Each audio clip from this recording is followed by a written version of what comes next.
Masyaallah muslimin rahimakumullah. Dalam kesempatan khutbah yang singkat ini, marilah kita merenungkan satu hadis Rasulullah SAW. Beliau pernah bersabda, "Idza 'azzamat ummati ad-dunya, nuzi'at minha haibatul Islam." Jika umatku sudah memuja dunia, jika umatku sudah mengagungkan dunia, nuzi'at minha haibatul Islam, maka akan dicabut kehebatan Islam dari mereka. Wa idza tarakat al-amra bil ma'ruf wan nahya 'anil munkar hurimat barakatul wahyi. Dan jika umatku, kata Rasulullah SAW, sudah meninggalkan aktivitas perjuangan, aktivitas dakwah, aktivitas amar ma'ruf nahi munkar, hurimat barakatul wahyi, maka diharamkan keberkahan wahyu atas mereka. Dan yang ketiga, Rasulullah berpesan, idza tasabat ummati saqatat fi ainillah. Jika umatku sudah saling caci maki satu dengan yang lain, jika umatku sudah saling melecehkan, saling menghina satu dengan yang lain, saqatat fi ainillah, jatuhlah martabat mereka di hadapan Allah. Rawahu Tirmidzi. Masyaallah muslimin rahimakumullah. Hadis ini dijadikan pembuka oleh seorang pakar pendidikan Islam internasional dalam sebuah buku yang terkenal yang diterjemahkan dalam beberapa bahasa di dunia Islam. Judul bukunya adalah Hakadha dhahara jilu Salahuddin wa hakadha adat al-Quds.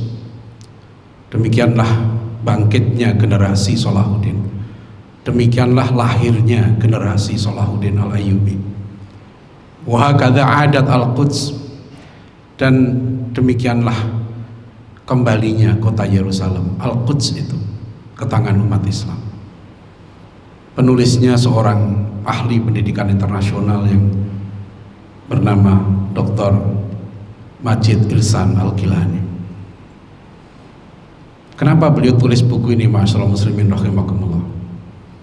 Dalam sejarah perjalanan umat Islam, perjalanan peradaban Islam, umat Islam mengalami zaman-zaman keemasan yang luar biasa.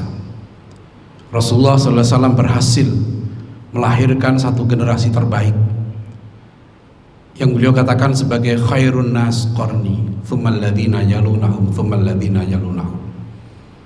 Generasi sahabat Nabi itu adalah generasi terbaik. Manusia-manusia di zaman itu Rasul sebut sebagai manusia terbaik, khairun nas qarni. Mengapa mereka dikatakan generasi terbaik? Mengapa sahabat-sahabat Nabi itu dikatakan manusia-manusia terbaik? Mereka sama dengan kita, spesiesnya sama, susunan anatominya sama dengan kita, pembuluh darahnya, sel-sel sarafnya sama dengan kita. Mengapa mereka dikatakan sebagai generasi terbaik? Karena pendidikannya. Karena generasi sahabat ini dididik oleh guru terbaik, yaitu Nabi kita Muhammad SAW. Mereka dididik dengan kurikulum terbaik, dengan program pendidikan terbaik yang langsung dibimbing oleh wahyu. Mereka bukan hanya belajar di atas kertas dalam ruang kelas, tapi mereka betul-betul belajar hidup perjuangan dan diuji langsung dalam kehidupan. Maka dalam waktu singkat, masyaallah muslimin rahimakumullah, para sahabat Nabi yang sebelumnya mereka tidak dikenal di peta dunia, tidak diperhatikan sama sekali, hanya dalam waktu 5 tahun setelah Rasulullah SAW wafat, tahun 636 Masehi, para sahabat Nabi ini sudah mampu mengalahkan Romawi dan kemudian membangun satu peradaban tinggi di kota Yerusalem. Pertama kali waktu itu kota Yerusalem menyaksikan satu penaklukan yang tidak ada pembunuhan, tidak ada penghancuran bangunan, tidak ada pemaksaan orang untuk berpindah agama, tidak ada pengusiran orang yang berbeda agama.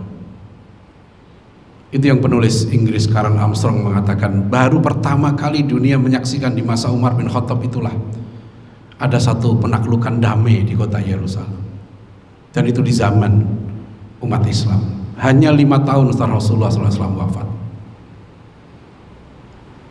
88 tahun setelah hijrah, tahun 622 Masehi, umat Islam sudah menaklukkan Eropa, dan umat Islam memimpin Eropa, bahkan kawasan Laut Tengah waktu itu hampir 800 tahun, dari tahun 711 Masehi sampai 1492. Dunia menyaksikan betapa hebatnya umat Islam pada waktu itu. Umat Islam menjadi umat yang ditakuti, umat yang disegani, sampai datang satu peristiwa yang sangat tragis yang kemudian kita mengenal dengan sejarah Perang Salib. Tahun 1099 Masehi, pasukan Eropa masuk kota Yerusalem, membantai hampir seluruh penduduknya. Ribuan kaum muslimin dan orang-orang Yahudi disembelih di dalam Masjid Al-Aqsa. Sampai dalam catatan pasukan salib itu, mereka mengatakan ada genangan darah setinggi mata kaki di dalam Masjid Al-Aqsa. Ketika itu umat Islam merupakan umat yang paling kaya, umat yang paling maju sains dan teknologinya. 600 tahun umat Islam lebih maju daripada Eropa di zaman itu. Ilmuwan-ilmuwan muslim sudah melakukan berbagai penemuan penting dalam sains dan teknologi. Ada kekhalifahan Abbasiyah, syariat Islam berlaku ketika itu. Sistem sepenuhnya sistem Islam. Inilah yang diteliti oleh Dr. Majid Ihsan Al-Kilani. Kenapa umat Islam yang begitu unggul, umat paling pintar, umat paling kaya, umat paling pandai, umat paling maju sains dan teknologinya, tapi kemudian kalah melawan preman-preman dari Eropa? Dan beliau analisis kenapa umat Islam bisa kalah. Maka beliau ketemu jawabannya pada hadis Rasulullah SAW tadi. Idza 'azzamat ummati ad-dunya nusiat minha haibatul Islam. Kapan saja umat Islam ini memuja dunia, mengagungkan dunia, menjadikan dunia sebagai tujuan utama kehidupannya, maka akan dicabut kehebatan Islam dari mereka. Dan kapan saja umat Islam meninggalkan dakwah, meninggalkan perjuangan, meninggalkan aktivitas amar ma'ruf nahi mungkar, hurimat barakatul wahyi, diharamkan keberkahan wahyu atas mereka. Sekitar 3 tahun sebelum Yerusalem jatuh, Imam Al-Ghazali masih iktikaf di Masjid Al-Aqsa tahun 1096. Setelah itu beliau nanti menulis satu kitab penting, kitab Ihya Ulumuddin.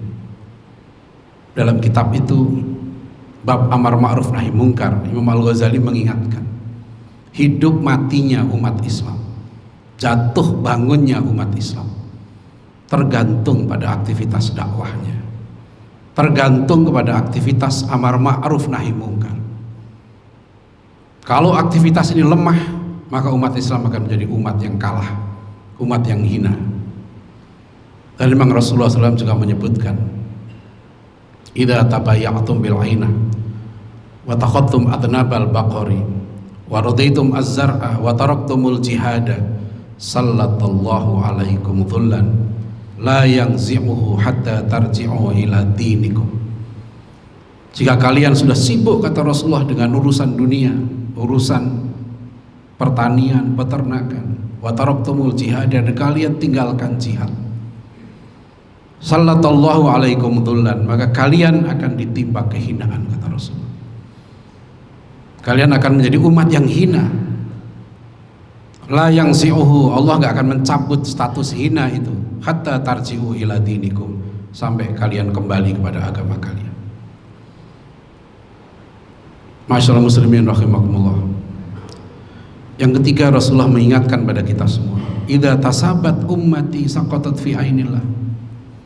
Jika umatku sudah saling caci maki satu sama lain, saling melecehkan satu dengan yang lain, saling menghina satu dengan yang lain, saqatat fi ainillah, jatuh martabat mereka di hadapan Allah.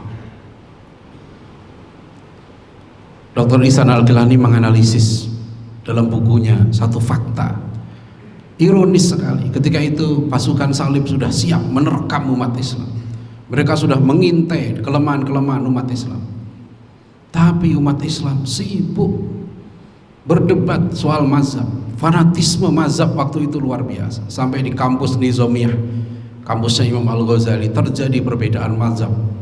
Yang paling parah waktu itu tajam adalah perbedaan antara mazhab Asy'ari dan mazhab Hambali. Sampai bunuh-bunuhan, berantem dalam masjid. Ketika umat Islam sibuk dengan urusannya masing-masing, kelompoknya sendiri-sendiri, datang pasukan asing membantai mereka. Ketika membunuh umat Islam, mereka tidak tanya kamu mazhabnya apa, kamu partai apa, kamu golongan mana, tidak ada. Semua asal muslim dibunuh. Ini yang Dr. Ihsan Al-Gilani mengingatkan, bagaimana waktu itu umat Islam sibuk mengajak, khalifah tidak peduli, datang kaum muslimin dari Yerusalem ke Baghdad membawa bukti-bukti pembantaian umat Islam. Digambarkan dalam buku ini, khalifah sibuk dengan burung merpatinya si Balqa. Ketika masyarakat diajak berjihad oleh para ulama, mereka sudah terjangkit penyakit hubbud dunia. Mereka tidak peduli dengan urusan umat, mereka sibuk dengan urusan masing-masing. Ini yang terjadi ma'asyiral muslimin rahimakumullah.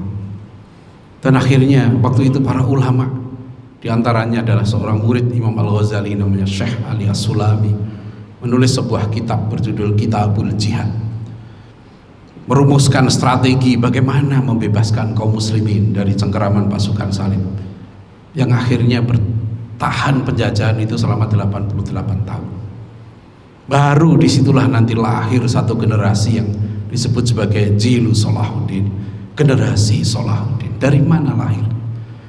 Waktu itu umat Islam bukan menunggu datangnya seorang pemimpin. Dr. Ihsan Al-Gilani mengingatkan, biasanya umat Islam kalau terpuruk dia menunggu-nunggu datangnya pemimpin. Para ulama kita dulu tidak begitu. Kebangkitan umat Islam bukan menunggu datangnya tokoh ratu adil, superhero yang akan membebaskan semua masalah umat, tidak. Mereka mendidik satu generasi baru. Mereka lah yang dididik waktu itu di madrasah-madrasah, di pondok-pondok pesantren, persis seperti lahirnya generasi 1945, generasi Kiai Hasyim Asy'ari, generasi Kiai Ahmad Dahlan, generasi Hamka, generasi Muhammad Nasir, ya, generasi Ki Bagus Hadikusuma, ketua Muhammadiyah waktu itu. Mereka semua lahir dari madrasah-madrasah, dari pondok-pondok pesantren yang melahirkan para mujahid, melahirkan para pejuang. Bukan seorang Salahuddin yang lahir ketika itu, tapi satu generasi Salahuddin lahir dari model pendidikan yang telah dirumuskan oleh Umar bin Khattab radhiyallahu anhu, ta'addabu tsumma ta'allam. Model pendidikan yang selalu nanti berulang kali melahirkan generasi yang hebat, generasi sahabat Nabi, generasi Salahuddin, generasi Muhammad Al-Fatih. Di negeri kita lahir generasi 1945 yang berhasil memproklamasikan dan mempertahankan kemerdekaan kita. Bukan ringan, ma'asyiral muslimin rahimakumullah. Yang menjajah negeri kita ini bukan sembarangan. Yang menjajah negeri kita ini adalah kekuatan terbaik di dunia waktu itu. Yang datang ke Surabaya 10 November itu adalah pemenang Perang Dunia Kedua, pasukan terbaik di dunia. Jumlahnya berkali-kali lipat dari pasukan TNI kita. Tapi lihat bagaimana dulu kaum muslimin siap menghadapi semua tantangan. Dalam sejarah senantiasa kita diingatkan, Rasulullah sudah sering menyampaikan dalam beberapa hadis, jika umatku, kata Rasulullah, sudah terkena penyakit al-wahn, hubbud dunya wa karahiyatul maut, maka mereka akan seperti buih. Sahabat Nabi bertanya, wa min qillatin nahnu yauma idzin ya Rasulullah, apa karena jumlah kita yang sedikit wahai Rasulullah, kita diibaratkan seperti makanan yang tidak berdaya dikelilingi orang-orang yang lapar. Umat Islam dikeroyok, kata Rasulullah, yushiku an tada'a alaikum al-umam, dikeroyok berbagai bangsa dan gak berdaya. Sahabat Nabi heran, apa karena jumlah kita yang sedikit wahai Rasulullah? Qala bal antum katsirun. Tidak, jumlah kamu waktu itu banyak. Walakinnakum ghutha'un kagutha'is sayl. Kamu banyak tapi kamu buih. Wala yanzi'anna min suduri aduwikum al-mahabbata minkum. Musuh-musuh kamu enggak ada takut sama sekali terhadap kalian. Dan tertanam dalam diri kalian penyakit namanya al-wahn. Wala yakdzifanna fi qulubikum al-wahn. Amal wahnu ya Rasulullah hubbud dunya wa karahiyatul maut. Ini masyaallah muslimin rahimakumullah. Masalahnya ada dalam diri kita. Masalahnya ada dalam rumah tangga kita. Masalahnya ada dalam masjid kita. Masalah kita ada dalam sekolah-sekolah kita, dalam organisasi kita sendiri. Apakah rumah tangga kita melahirkan para pejuang? Apakah sekolah-sekolah kita melahirkan para mujahid? Apakah universitas-universitas kita melahirkan para pejuang? Kalau tidak, nasib umat Islam akan sama, terulang seperti yang diingatkan Rasulullah SAW. Kalau semua memburu dunia, sibuk mencari keuntungan masing-masing, sibuk dengan urusan kelompoknya sendiri, bahkan sibuk mencaci maki kelompok yang lain. Ini sudah berulang kali terjadi. Abad ke-13 kembali terjadi di Baghdad. Kaum muslimin yang paling hebat di dunia waktu itu bisa dihancurkan oleh kelompok yang paling biadab, bangsa Mongol. Kenapa bangsa yang paling biadab bisa mengalahkan umat Islam yang paling hebat sains dan teknologinya, umat yang paling kaya? Penyakitnya sama. Penyakit meninggalkan jihad, meninggalkan dakwah, penyakit hubud dunia, penyakit berpecah belah. Sama masyaallah muslimin rahimakumullah. Sekarang mudah-mudahan kita semua melakukan introspeksi diri kita, keluarga kita. Karena amanah nanti di akhirat yang akan ditanya adalah qu anfusakum wa ahlikum naro, jaga dirimu dan keluargamu dari api neraka. Sekarang rumah tangga kita mudah-mudahan nanti melahirkan anak-anak yang soleh, anak-anak yang menjadi pelanjut perjuangan para ulama kita, pelanjut perjuangan para nabi, pelanjut perjuangan para syuhada. Begitu juga mudah-mudahan masjid-masjid kita, pesantren kita, sekolah kita, kampus kita melahirkan manusia-manusia yang zuhud, manusia yang cinta Allah dan Rasulnya, manusia-manusia yang selalu yujahiduna fi sabilillah wala yakhafuna laumata laim, tidak takut pada celaan orang-orang yang suka mencela. Demikian mudah-mudahan khutbah yang singkat ini bermanfaat untuk perbaikan kita ke depan. Insya Allah negeri kita negeri yang diberkahi oleh Allah. Negeri ini dulunya 100% bukan muslim. Dengan pertolongan Allah, dengan kegigihan para dai kita, negeri ini berubah masyaallah muslimin rahimakumullah, menjadi negeri yang sekarang menjadi negeri muslim yang terbesar di dunia. Ini amanah Allah, ini anugerah dari Allah.